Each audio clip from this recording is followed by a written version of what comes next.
Shalom, my friends. Right now, at this very moment, millions of people around the world are lying awake at night, staring at their ceiling, their minds racing with the same terrifying questions. How am I going to pay next month's rent? Will I have enough for groceries? What happens if an emergency comes up? If this sounds familiar, if you felt that knot in your stomach when you check your bank account, or if you've ever experienced that crushing weight of financial anxiety that makes it hard to breathe, I want you to know something profound. The ancient wisdom contained in the Torah has been addressing this exact struggle for over 3,000 years. The answers you're desperately searching for aren't found in the latest financial guru's course or some get-rich-quick scheme that promises overnight success. They're encoded in divine commandments that have sustained the Jewish people through millennia of economic challenges, persecution, and uncertainty. What if I told you that your financial struggles aren't just about money management, budget spreadsheets, or cutting back on your morning coffee? The Torah reveals something far deeper, that financial instability is often a symptom of spiritual disconnection, a misalignment with divine principles that govern abundance in this universe. The commandments, mitzvot, aren't arbitrary religious rules designed to restrict your freedom. They are actually a sophisticated operating system for prosperity, a divine blueprint that, when properly understood and implemented, can literally transform your relationship with money, resources, and abundance. The Jewish sages discovered something revolutionary, that every financial principle taught by modern economists, wealth coaches, and business strategists can be traced back to commandments given at Mount Sinai. But here's what makes this even more fascinating. The Torah doesn't just tell you what to do with money once you have it. It reveals the hidden spiritual laws that actually attract financial stability into your life, that shift you from a consciousness of scarcity to a reality of sufficiency and peace. In the next minutes, I'm going to show you 6 specific commandments that contain coded instructions for moving from financial chaos to economic stability, from anxiety about tomorrow to confidence about your future. These aren't metaphorical concepts or nice philosophical ideas. They are practical, actionable principles that have been tested and proven across centuries in every economic system, through every financial crisis humanity has faced. So if you're ready to discover the ancient secret to financial stability that the world's wealthiest families have known about for generations, stay with me until the very end of this video. The first commandment that revolutionizes your financial reality is the observance of Shabbat, the Sabbath day of rest. Now, before you dismiss this as simply a religious practice about not working one day a week, understand what's really happening at a deeper level. When God commanded us to cease all creative work on the 7th day, He wasn't trying to limit our productivity or reduce our income potential. He was actually programming into human consciousness the most powerful antidote to scarcity thinking that exists, the absolute trust that your provision doesn't depend solely on your efforts. Think about the radical nature of this commandment. In a world where everyone around you is hustling 7 days a week, grinding without rest, operating from a mentality that says, if I stop, everything will fall apart, the Torah commands you to deliberately stop, to cease, to rest. This isn't about being lazy or unmotivated, it's about demonstrating through your actions that you believe in a source of abundance beyond your own labor. The psychological and spiritual impact of Shabbat observance on your financial stability cannot be overstated. When you honor Shabbat, you're literally reprogramming your subconscious mind to move from scarcity to sufficiency. Every week, you're making a declaration to the universe. I don't need to frantically chase money 7 days a week because I trust in divine provision. This breaks the anxiety-driven relationship with money that keeps most people trapped in financial instability. The Talmud teaches that Shabbat is Me'ein Olam Haba, a taste of the world to come, a preview of true prosperity. Why? Because in the Messianic era described in Jewish mysticism, humanity will live in constant awareness that abundance flows from the divine source, not from our anxious striving. When you practice Shabbat, you're literally training yourself to operate from that elevated consciousness right now, in your present financial reality. But here's the hidden mechanism that makes this so powerful for your finances. Shabbat creates a natural rhythm of expansion and contraction that mirrors the universal laws of prosperity. In Kabbalah, this is called ratzo v'shov, the running forward and returning back, the breathing in and breathing out that characterizes all of creation. When you work 6 days with focus and intensity, then completely release and rest on the seventh, you're aligning yourself with the cosmic rhythm of abundance. Nature doesn't produce constantly without rest. There are seasons of growth and seasons of dormancy, yet the earth continues to provide. Similarly, your financial breakthrough often comes not during your most frantic periods of work, but in the moments of release and trust. Countless Jewish business owners throughout history have testified that their biggest deals, most important connections, and unexpected windfalls came specifically because they honored Shabbat, even when it seemed illogical from a purely business perspective. The commandment of Shabbat is God's way of teaching you that financial stability comes from alignment with divine rhythm, not from anxiety-driven hustling. The second commandment that transforms your financial reality is tzedakah, which is commonly translated as charity, but actually means something far more profound: righteousness or justice. The Torah commands that we give a portion of our income to those in need, and here's where it gets psychologically fascinating for people struggling with money.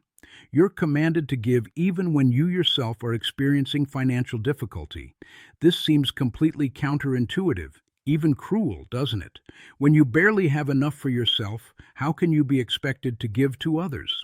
But this is precisely where the Torah reveals one of the most powerful secrets of financial transformation that exists. The act of giving when you feel you have scarcity is the spiritual technology that breaks the scarcity mindset at its root. When you give tzedakah, you're making a statement to your subconscious mind and to the universe. I am not poor. I am not in lack. I have enough to share. The mechanism behind tzedakah's power to create financial stability operates on multiple levels simultaneously. First, there's the psychological shift. Scarcity consciousness creates a closed fist, a contracted energy that actually repels money and opportunity. When you live in fear of not having enough, you unconsciously broadcast that frequency into every financial interaction, every business conversation, every opportunity that comes your way. But the moment you give tzedakah, especially when it feels difficult, you're forcing your consciousness to expand. You're physically demonstrating abundance even when you don't feel it, and this creates what psychologists call cognitive dissonance that your brain must resolve. Your subconscious says, wait, if I'm giving money away, I must have enough. I must not be in scarcity. This internal shift is what attracts new opportunities, opens doors that were previously closed, and allows you to see possibilities that were invisible when you operated from contraction. But beyond psychology, the Jewish mystical tradition teaches something even more profound about tzedakah. It literally opens channels of abundance in the spiritual realms that govern physical prosperity. The Zohar, the foundational text of Kabbalah, explains that tzedakah creates a partnership between you and the divine in the distribution of resources in this world. When you give, you're not just helping another person, you're participating in God's plan for how abundance should flow through creation. And here's the stunning principle: the measure you use to give is the measure that will be used to give to you. This isn't karma or some mystical transaction. It's a fundamental spiritual law built into the fabric of reality. The Talmud records countless stories of individuals who gave tzedakah during their darkest financial moments and experienced immediate and dramatic reversals of fortune. Why? Because tzedakah demonstrates to the heavenly court that you can be trusted with more resources, that you won't hoard them in fear, that you understand money is meant to flow. The commandment of tzedakah teaches that financial stability comes not from clutching what you have, but from allowing resources to move through you as a channel of blessing. The third commandment that revolutionizes your path to financial stability might seem simple on the surface, but it contains profound depths. You shall not have in your bag 2 kinds of weights, a large and a small. You shall not have in your house 2 kinds of measures, a large and a small, a perfect and just weight you shall have, a perfect and just measure you shall have. Deuteronomy 25:13-15. This commandment about honest business dealings reveals something critical that most people miss entirely. Your financial instability might not be caused by lack of opportunity, insufficient education, or bad luck. It might be caused by compromises in integrity that are creating energetic blocks in your prosperity. Every time you cut corners, every time you're dishonest in a transaction, even in small ways, every time you take advantage of someone's ignorance or charge unfairly for your services, you're actually programming failure into your financial future. The Torah teaches that dishonest gain never lasts, and more importantly, it contaminates all the honest money you earn, creating instability in your entire financial structure. The psychological impact of operating with integrity cannot be overstated when it comes to financial stability. Consider what happens internally when you compromise your ethics for money. There's an immediate cognitive dissonance, a misalignment between your actions and your values that creates deep subconscious stress. Even if you rationalize it consciously, everyone does it, I need to survive. It's just business. Your deeper self knows you violated your own principles. This internal conflict creates what psychologists call moral stress that literally affects your decision-making ability, your confidence, your capacity to take bold action in your business or career.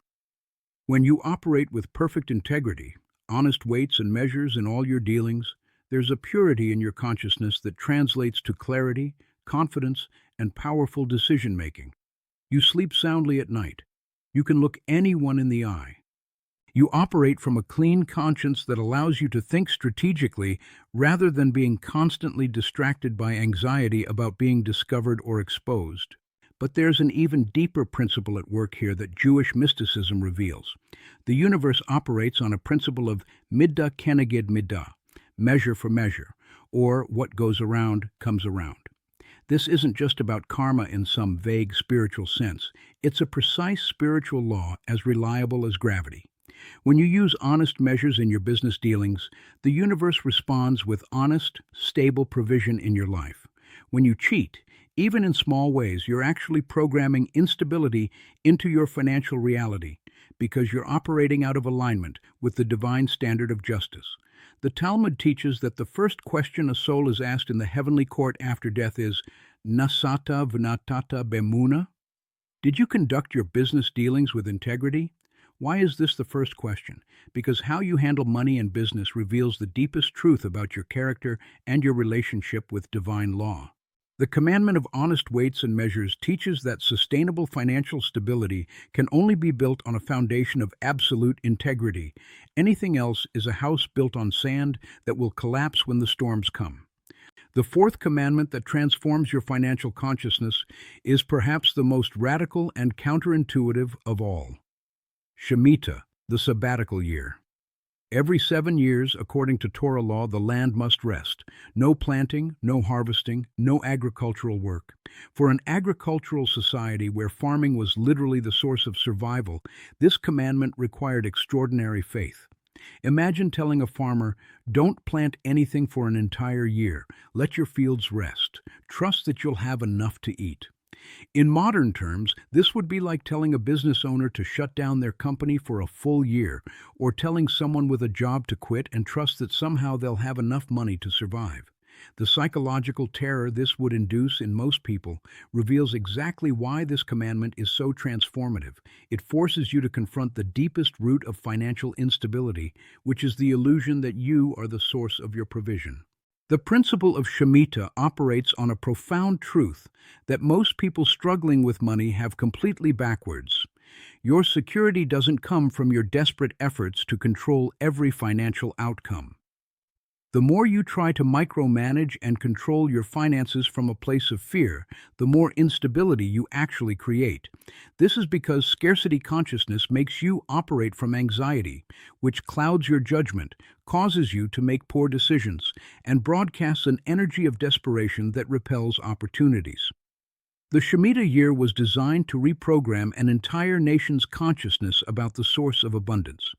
For 12 months, the people had to live with the reality that their provision was coming not from their own labor, but from divine blessing.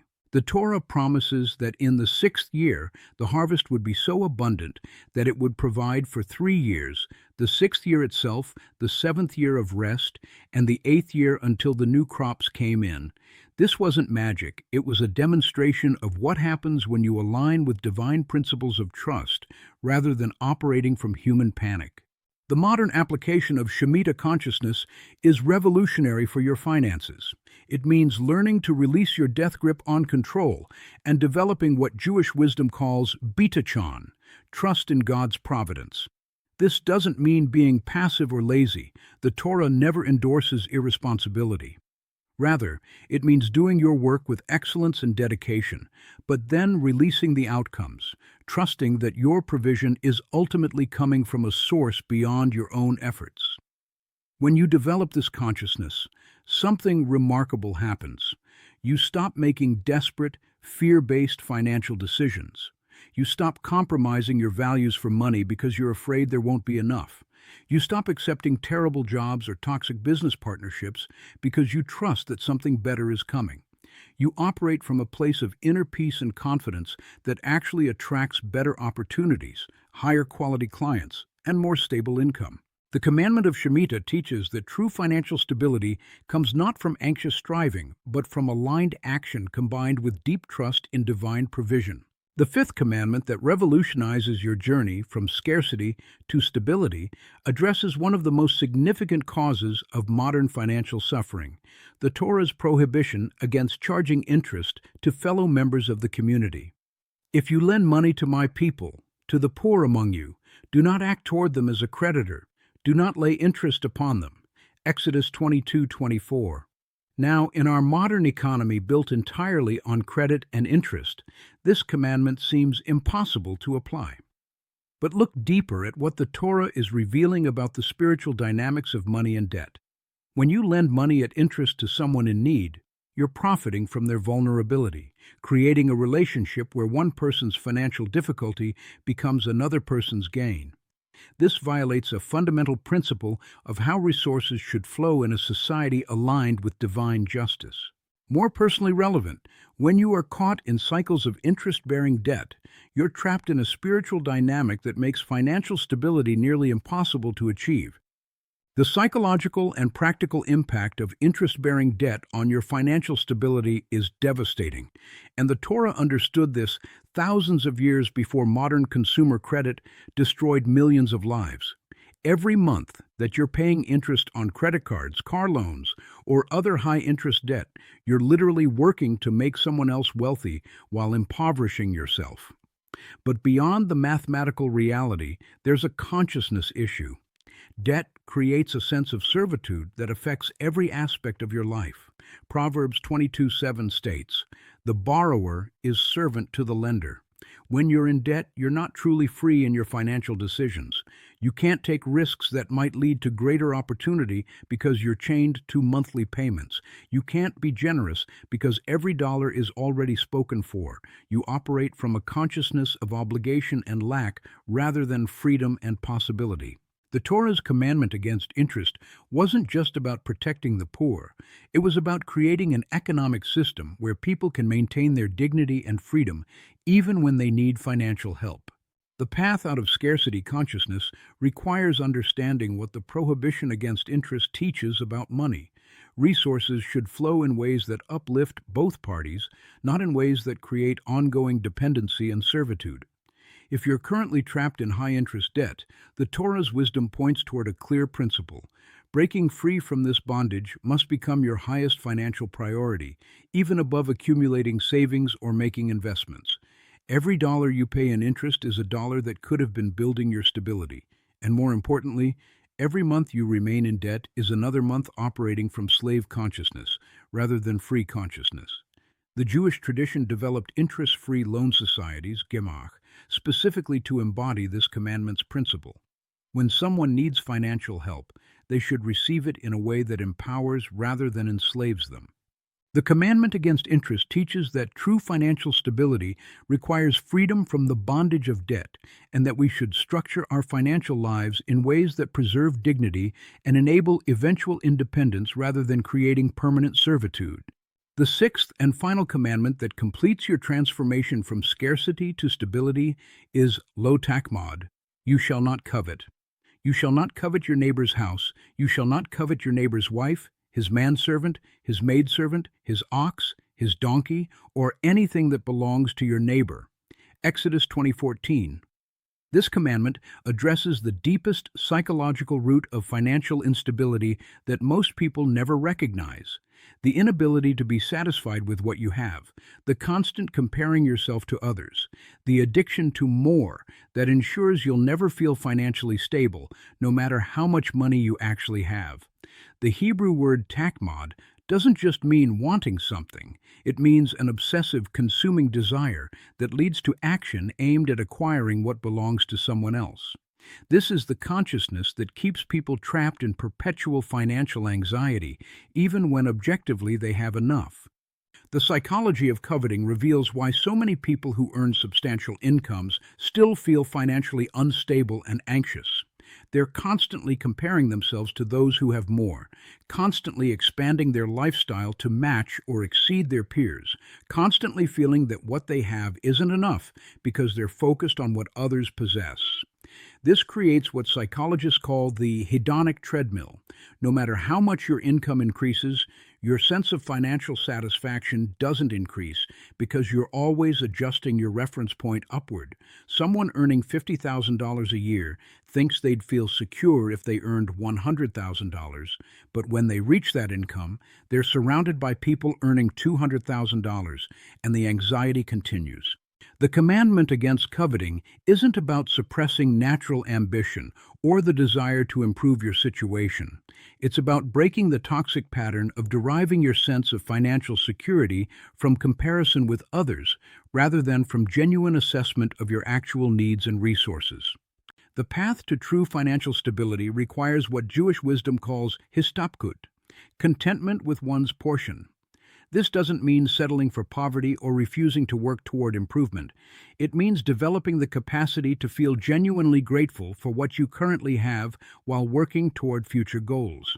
The Talmud teaches, "Who is rich? One who is satisfied with their portion." Pirkei Avot 4:1. This is perhaps the most revolutionary financial principle in the entire Torah.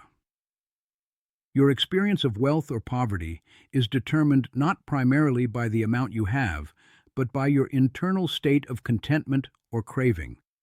Two people with identical incomes can have completely different experiences, one feeling abundant and secure, the other feeling lacking and anxious, based entirely on their internal relationship with sufficiency. When you break the addiction to coveting, when you stop the constant comparison with others, when you develop genuine gratitude for your current resources while working responsibly toward future goals, you experience the psychological state of financial stability even before your external circumstances fully reflect it.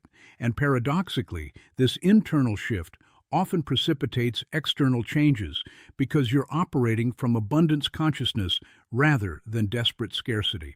The commandment against coveting teaches that the final key to moving from scarcity to stability is internal, learning to be genuinely content with your portion while trusting that divine providence is guiding you toward everything you truly need. So, my friends, we've journeyed through 6 profound commandments that contain the complete blueprint for transforming your financial reality from scarcity to stability. The Shabbat teaches you to break free from anxiety-driven hustling and trust in divine provision. Tzedakah reprograms your consciousness from scarcity to abundance by making you a channel for blessing rather than a desperate hoarder. Honest weights and measures establish integrity as the unshakable foundation of sustainable prosperity. Shemitah confronts your illusion of control and develops the trust that allows better opportunities to flow toward you. The prohibition against interest reveals the spiritual bondage of debt and points toward freedom. And the commandment against coveting breaks the comparison trap that keeps even wealthy people feeling poor. These aren't just religious concepts or nice philosophical ideas. They are the actual operating system for financial transformation that has sustained the Jewish people through every economic system, every persecution, every financial crisis for over 3,000 years. But here's what you must understand as we conclude. Knowing these principles intellectually changes nothing. You can watch this video, feel inspired, maybe even take some notes, and then return to the exact same financial patterns that have been creating instability in your life. The transformation from scarcity to stability doesn't happen through information. It happens through application, through making the courageous decision to actually implement these commandments in your daily financial life, even when it feels uncomfortable or counterintuitive. Start with one commandment that resonates most deeply with your current situation. If you're trapped in anxiety and constant hustle, begin with Shabbat. Commit to one day of complete rest and watch how it transforms your consciousness. If you're in the grip of scarcity thinking, start with tzedakah. Give something even when it feels impossible, and observe the internal shift that occurs. If integrity issues are blocking your prosperity, make a commitment today to absolute honesty in all your financial dealings. The Torah promises that when you align your actions with divine commandments, you're not just following rules, you're literally plugging into the spiritual circuitry of abundance that governs this universe. I want to leave you with one final thought that I pray will ignite transformation in your life. Your current financial struggles are not evidence that God has abandoned you or that you're somehow cursed or unlucky.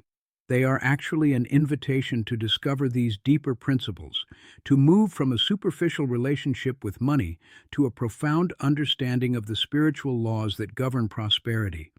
Every financial challenge you're facing right now is preparing you for a level of stability and abundance you cannot yet imagine, but only if you're willing to let these commandments reshape your consciousness and your actions. The path from scarcity to stability isn't quick or easy, but it's absolutely certain when you walk it according to the divine blueprint revealed in Torah. Take the wisdom you've received today and make one concrete decision, one specific change in how you think about and handle money. Comment below which commandment spoke most powerfully to you, and let's build a community of people who are committed to walking this ancient path to modern financial freedom. Remember, the same God who provided manna in the wilderness for 40 years is still providing for his people today. But you must align yourself with his principles to receive all that he has prepared for you. Shalom. And may you experience the financial stability and peace that comes from walking in divine wisdom.